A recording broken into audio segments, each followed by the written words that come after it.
Hello नमस्कार दोस्तों, मैं कौशलेन सिंह समस्त सम्मानित छात्र छात्राओं का आपके अपने यूट्यूब चैनल पर हार्दिक स्वागत व अभिनंदन करता हूं। आज हम बीएड, डीएलएड व डीएलएड के अंतर्गत मनोवैज्ञानिक परीक्षण, वर्क एंड फटीग या कार्य एवं थकान के सैद्धांतिक व प्रयोगात्मक पक्ष पर चर्चा करेंगे।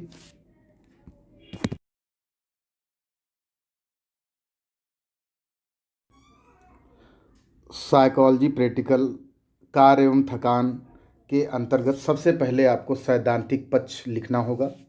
और जैसे यहाँ पर दिया हुआ है कार्य, तो सबसे पहले कार्य की डिफिनीशन क्या होती है इसको नोट डाउन कर लेंगे।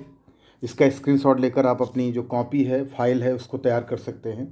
कार्य कितने प्रकार का होता है इसे भी यहाँ से नोट कर सकते हैं। इसके अलावा यहाँ पर दिया हुआ दो चीज़ें दी हुई हैं, शारीरिक कार्य और मानसिक कार्य, physical work and mental work. दोनों को आप यहाँ से स्क्रीनशॉट के द्वारा या इसको वीडियो को पॉज करके लिख सकते हैं। इसके बाद यहाँ पर आप देख रहे हैं थकान क्या होता है, इसको भी यहाँ से नोट करेंगे। यहाँ दिया हुआ है थकान का अर्थ क्या है, क्या कहा जा रहा है थकान के बारे में, ये यहाँ पर दिया है, इसको भी यहाँ से आप नोट कर लेंगे। ये कुछ डिफिनीशंस हैं, इनको भी नोट डाउन कर लेंगे जो थकान के बारे में दी हुई हैं, जो बोरिंग, लॉन्गफील्ड तथा वेल्ड ने कहा है, जेम्स ड्रेवर ने क्या कहा है। इसके अलावा संक्षेप में थकान का अर्थ क्या होता है ये भी यहाँ दिया हुआ है, तो इसको भी यहाँ से आप नोट डाउन कर लेंगे। और थकान कितने प्रकार की होती है इसको भी इसके बाद यहाँ से देख सकते हैं कि शारीरिक थकान, मानसिक थकान, इसको भी यहाँ से आप लिख लेंगे। शारीरिक थकान क्या है इसके बारे में दिया हुआ है। इसके बाद मानसिक थकान, इसके बाद यहाँ पर दिया हुआ शारीरिक थकान जो है उसके लक्षण क्या होते हैं। तो ये मुंह से जम्हाई लेना, कंधे झुकाकर बैठना, चेहरे को निस्तेज होना, ये सब चीज़ें जो है लक्षण हैं शारीरिक थकान के, तो इसको आप यहाँ से नोट कर सकते हैं। और इस प्रकार गति जो है धीमी पड़ जाना, यह जो है शारीरिक थकान के जो है कारण हैं, लक्षण भी हैं। अब इसके बाद जो है जो मानसिक थकान है वो उसको आप यहाँ से लिख सकते हैं। जैसे यहाँ दिया हुआ है कि मानसिक थकान क्या है, इसे आप लिखेंगे। और इसके बाद इसके लक्षण क्या होते हैं उसको भी यहाँ से लिखेंगे कि किसके द्वारा हम जानते हैं कि आखिर मानसिक थकान अब प्रारंभ हो गई है। तो जैसे यहाँ पर जो पहला पॉइंट दिया हुआ है कि कार्य में रुचि का अभाव होना, मस्तिष्क में भारीपन का होना, ये सब चीज़ें जो है लक्षण हैं मानसिक थकान के। ये भी सब जो है मानसिक थकान के लक्षण हैं। पलकें भारी हो जाना, चिड़चिड़ापन हो जाना, क्रोध का बार बार जैसे क्रोध आना, ध्यान का बार बार विचलित होना, कार्य में निरस्ता का अनुभव होना, ये सब जो है मानसिक थकान के लक्षण हैं। इनको आप लिख लेंगे। अब थकान के कारण क्या क्या हैं इनको भी आप यहाँ पर देख रहे हैं, तो इसको भी नोट कर लेंगे। मनोवैज्ञानिक कारण होता है, शारीरिक क्रियात्मक कारण भी होता है, पर्यावरण संबंधी भी कारण होते हैं। तो सबसे पहले हम यहाँ से मनोवैज्ञानिक कारण जो हैं उनको नोट करेंगे। जैसे दिख रहा है आपको कि पहला जो है पुरस्कार एवं दंड है, दूसरा है कार्य संतुष्टि है, और तीसरा है प्रगति ज्ञान। तो ये जो है मनोवैज्ञानिक कारण हैं। चौथा जो मनोवैज्ञानिक कारण है वह है कार्य समायोजन, और पांचवा जो है रुचि, और छठा जो है स्पर्धा। ये सभी जो है कारण जो है मनोवैज्ञानिक कारण हैं। अब इसके बाद हम शरीर क्रियात्मक जो कारण हैं उनकी बात करेंगे। तो जैसा आप यहाँ देख भी रहे हैं आपके सामने स्क्रीन पर कि नींद की कमी, ये शारीरिक कारण हैं। आवास व भूख, शारीरिक स्वास्थ्य, इसको भी यहाँ स्क्रीनशॉट करके या वीडियो पॉज करके इन सब जो थ्योरी जो आपको लिखनी है यहाँ से आप लिख सकते हैं, जो भी आपकी प्रैक्टिकल की कॉपी होगी। इसके अलावा यहाँ पर जो कारण और भी है कि नशीले पदार्थ भी आपके शारीरिक जो का शरीर के कारण है वो बन सकते हैं। इससे आपके शरीर में कार्य क्षमता में ह्रास हो सकता है। अब जो अंतिम यहाँ पर जो कारण है वह है पर्यावरण संबंधी कारण। तो सबसे पहला जो इसके अंतर्गत बताया गया है उचित प्रकाश, यह भी मानसिक जो कार्य है, थकान है, उसका कारण बन सकता है। पर्यावरण के अंतर्गत ही तापमान भी आपकी जो है क्षमता को प्रभावित कर सकता है। उचित हवा की व्यवस्था ना हो वो भी आपके कार्य को प्रभावित कर सकता है। कोलाहल होना ये भी आपके कार्य को प्रभावित कर सकता है। तो यह जो है 3 प्रकार के जो कारण हैं वो हमने आपको इसमें बता दिया और यहाँ से आप लिख लेंगे। अब हम बात करेंगे कि आखिर थकान कम करने के उपाय क्या क्या हैं। तो ये भी बहुत महत्वपूर्ण हैं, जैसे आप यहाँ पर देख रहे हैं जो 10-11 पॉइंट हैं। तो इसमें आप देखें, जो पहला है उचित आसन में बैठने की आदत डालना, कार्य अवधि में कमी करना, ये सब चीज़ें इसमें दी हुई हैं। यहाँ से आप इसको नोट कर लेंगे। इस प्रकार से यहाँ पर जो है करीब 14-15 जो है आपको कारण जो है बताए गए हैं, उपाय बताए गए हैं। इसके द्वारा आप अपनी थकान को कम कर सकते हैं। यहाँ देखेंगे प्रभावशाली शिक्षक, उपयुक्त समय चक्र, थक जाने पर कार्य में परिवर्तन करना, पौष्टिक भोजन व व्यायाम की व्यवस्था करना, रुचि जागृत करना एवं उसके लिए पुरस्कार की व्यवस्था करना, ये सब आपके जो थकान है उसको कम करने के उपाय हैं। जो ये सैद्धांतिक पक्ष है वो किन किन बुकों से लिया गया है उसके लिए यहाँ पर संदर्भ ग्रंथ सूची दी हुई है। तो यहाँ पर देख सकते हैं कि आधुनिक शिक्षा में प्रयोग एवं सांख्यिकी, लेखक हैं डॉक्टर R.M. मिश्रा जी। ये मेरे गुरु भी रह चुके हैं, इनकी बुक चलती है, इनके सानिध्य में मैंने बहुत काम सीखा है। उनको बहुत बहुत जो है अब इस दुनिया में नहीं है, उनको बहुत बहुत सत सत नमन। उन्हीं की वजह से जो भी मैंने सीखा उन्हीं की वजह से सीखा है। और शिक्षा मनोविज्ञान, जो लेखिका है डॉक्टर मालती सारस्वत। तो इनकी बुकों से जो कंटेंट लिया गया है आपको वहाँ से प्राप्त हुआ, वहीं से हमने इसको नोट किया है। तो इस प्रकार से आप सैद्धांतिक पक्ष को आप लिख सकते हैं।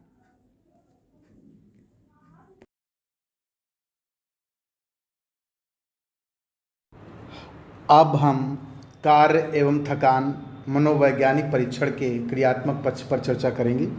जैसा यहाँ आप सब लोग देख रहे हैं कि यहाँ पर लिखेंगे प्रयोग का नाम, कार्य और थकान, मेंटल एंड फटीग। इसके बाद आखिर उसके उद्देश्य क्या क्या हैं इसको भी आपको लिखना होगा।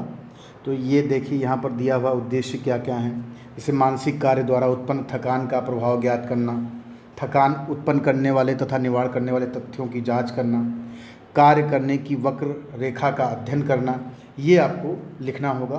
तो इस प्रकार से ये उद्देश्य आपके समाप्त हो जाएंगे। इसके बाद आता है प्रयोज्य परिचय, अर्थात जो सब्जेक्ट होगा जिसकी उम्र 6 से 14 साल की होगी उसका जो है परिचय यहाँ लिखना होगा। तो यहाँ पर जो भी सब्जेक्ट आपका होगा उसका नाम लिखेंगे, उसकी उम्र लिखेंगे, उसका लिंग लिखेंगे। इसके बाद शिक्षा उसकी क्या है वो लिखेंगे, उसका शारीरिक व मानसिक स्वास्थ्य कैसा है उत्तम ही लिखेंगे, प्रयोग का समय क्या है, प्रयोग तिथि क्या है, ये सब आप उस पर लिख देंगे।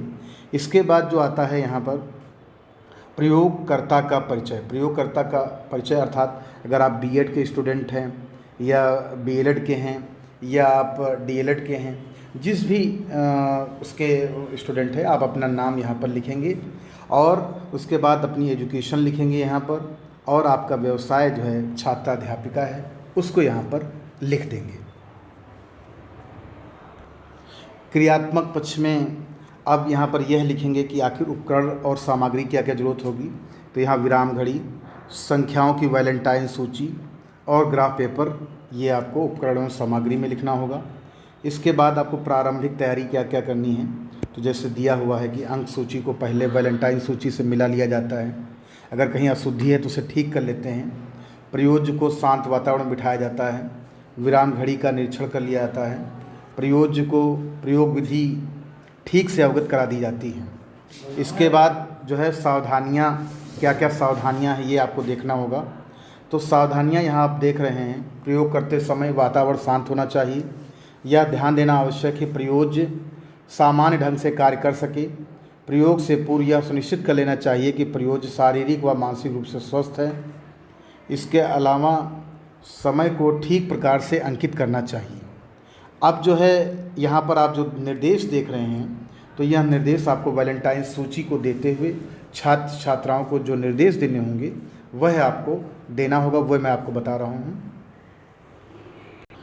छात्र छात्राओं को इस प्रकार से वैलेंटाइन सूची आपको देनी होगी, इसे वैलेंटाइन सूची कहते हैं। और इस वैलेंटाइन सूची को देकर आपको कुछ निर्देश देने होते हैं। तो उस निर्देशों को कैसे देना है यह मैं आपको यहाँ जो आगे है दिए हुए हैं, मैं पढ़कर आपको सुनाता हूँ। यहाँ आप देख रहे हैं निर्देश दिया हुआ है। सबसे पहले मैं सावधान का निर्देश दूंगी या दूंगा, इसके 1 मिनट बाद यहाँ आगे और दिया हुआ है। प्रारंभ कहने पर कार्य शुरू करेंगे, और प्रारंभ कहने पर आप अपने सामने उल्टी रखी हुई सूची को सीधा कर कार्य प्रारंभ करेंगे। कार्य में गुणा करना है। गुणा पहले स्तंभ से प्रारंभ करना है। पहले अंक को दूसरे अंक से गुणा करना है। गुणनफल की इकाई को तीसरे अंक से गुणा करना है, और गुणनफल की इकाई को चौथी संख्या के सामने लिखना है। तो ये इंस्ट्रक्शन है, यही विधि है। आपको ये बहुत ध्यान से इसको याद करना होगा, क्या करना है ये इसी में निर्देश में दिया हुआ है। इसके बाद चौथे नंबर पर जो दिया हुआ है, इसके बाद ऊपर की संख्या छोड़कर दूसरी संख्या से आगे की 4 संख्याओं तक इसी प्रकार गुणा करो, और इकाई को चौथी संख्या के आगे लिखो। यह क्रम इसी प्रकार चलता रहेगा। यदि दूसरी या तीसरी संख्या की इकाई शून्य आए तो उसे 1 मानकर आगे बढ़ना है। यदि चौथी संख्या की इकाई में शून्य आए तो उसे वैसे ही लिख देना है। और जो अगला यहाँ पर निर्देश है, यह क्रिया प्रत्येक स्तंभ के लिए इसी प्रकार करनी है। तुम्हें 1 घंटे का समय दिया जाएगा। प्रत्येक 2 मिनट बाद मैं हाँ कहूँगी। उस समय तुम जहाँ भी गुणा कर रहे हो या कर रही हो, वहीं पेंसिल से तिरछी रेखा खींच देना। तो ये महत्वपूर्ण निर्देश हैं जो आपको वैलेंटाइन सूची को करने के टाइम लिखने होंगे, करने होंगे।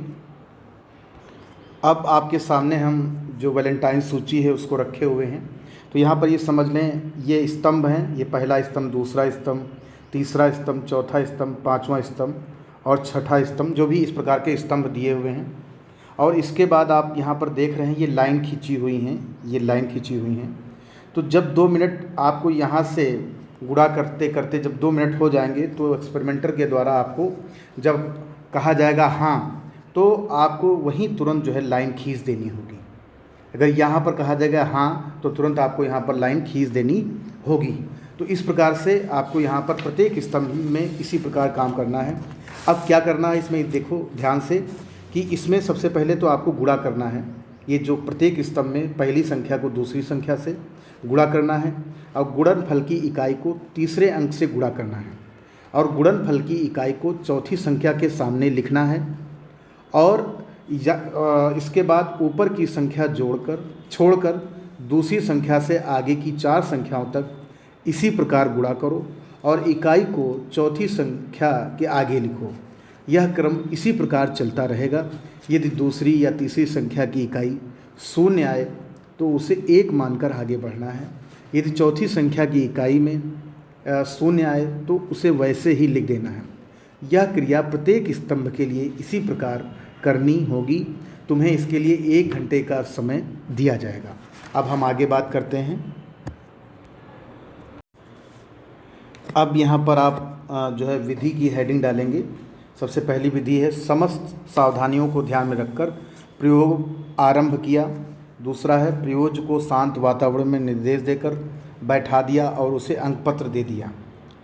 इसके बाद जो विधि है तीसरी, चौथी, तो यहाँ पर तीसरे नंबर पर जो विधि दी है, गुणा करने की विधि ठीक प्रकार से उदाहरणों द्वारा स्पष्ट कर दिया।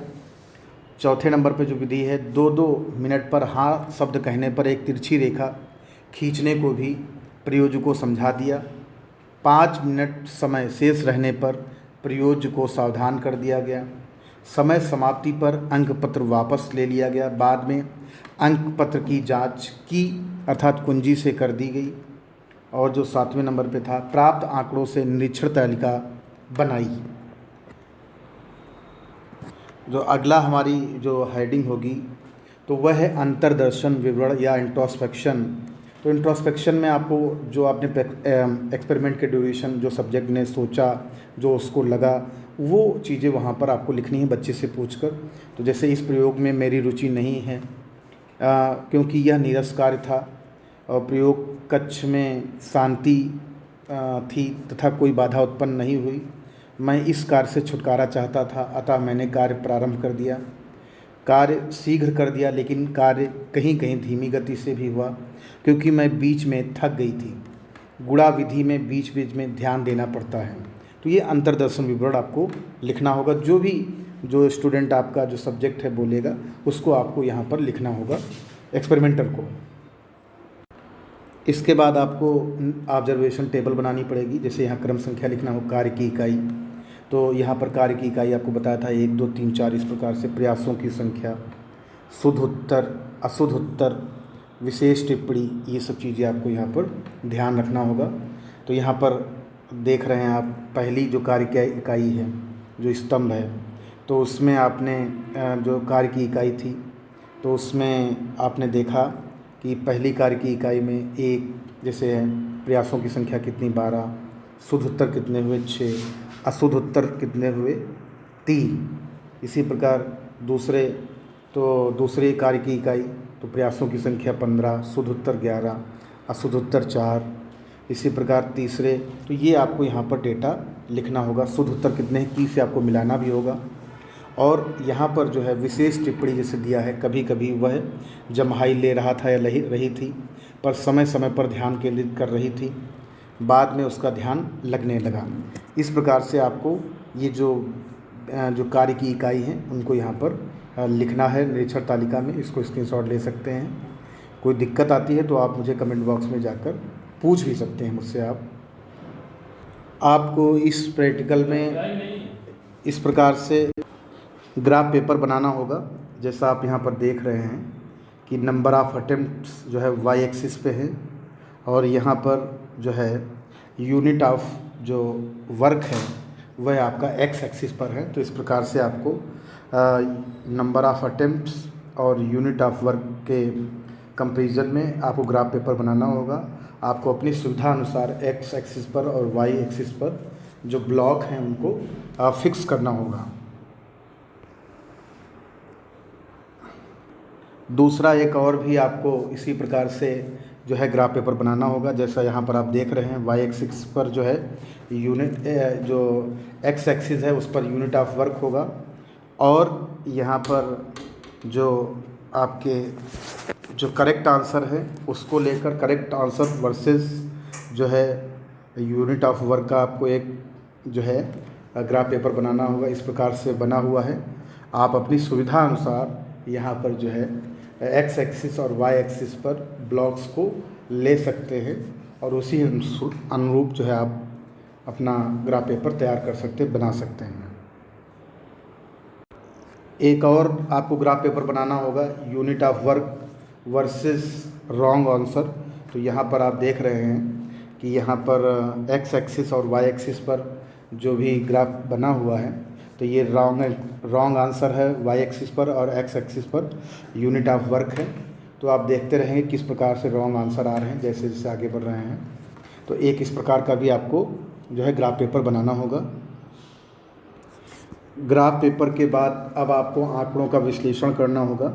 जैसा यहाँ दिया हुआ है कि कार्य की इकाई और किए गए कार्य के बीच में खींचे गए ग्राफ से स्पष्ट होता है कि प्रारंभ में प्रयोज्य की गति कार्य करने में अधिकतम थी, परंतु धीरे धीरे घटती गई। इसके बाद दूसरा है कि कार्य की इकाई और शुद्ध उत्तर संख्या के ग्राफ से स्पष्ट होता है कि प्रारंभ में प्रयोज्य के शुद्ध उत्तरों की संख्या अधिक थी तथा अंत में आते आते इनकी संख्या न्यूनतम तक आ गई।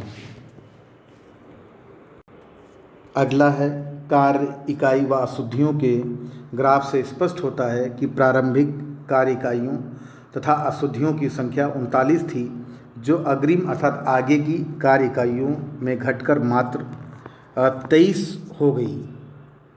और इसके बाद हम अगर गणना की बात करें, तो जैसा आप यहाँ पर देख रहे हैं, तो गणना में सबसे पहले थकान गुणांक का जो है सूत्र लिखा जाएगा, और बराबर 100 गुणे प्रथम 3 प्रयासों के प्राप्तांक माइनस अंतिम 3 प्रयासों के प्राप्तांक, और बटे यहाँ पर लिखा है प्रथम 3 प्रयासों के प्राप्तांक।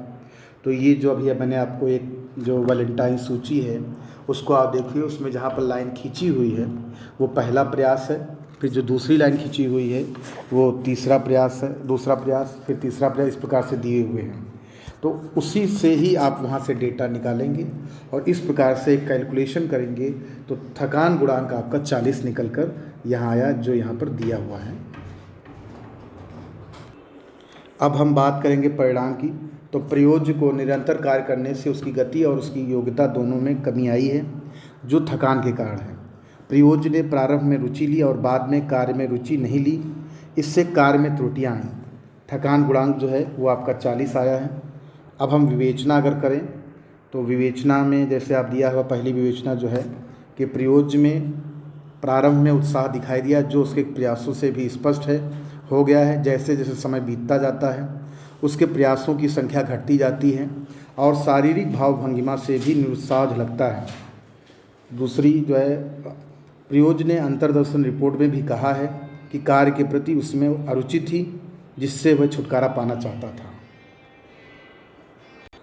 अब हम व्याख्या करेंगे कि निरीक्षण तालिका से स्पष्ट है कि प्रयोज्य ने 40 मिनट की समयावधि के अंतर्गत 40 मिनट में कुल 20 प्रयास किए, जिसमें प्रथम 3 प्रयासों में प्राप्तांक 35 और अंतिम 3 प्रयासों के प्राप्तांक 21। इनको थकान गुणांक के द्वारा हल कर कुल 40 प्रयास प्राप्त हुए। प्रारंभ में 20 मिनट में अशुद्धियों की संख्या, जैसे यहाँ दिया कि बाद के 20 मिनट में की गई अशुद्धियों की संख्या से ज़्यादा है।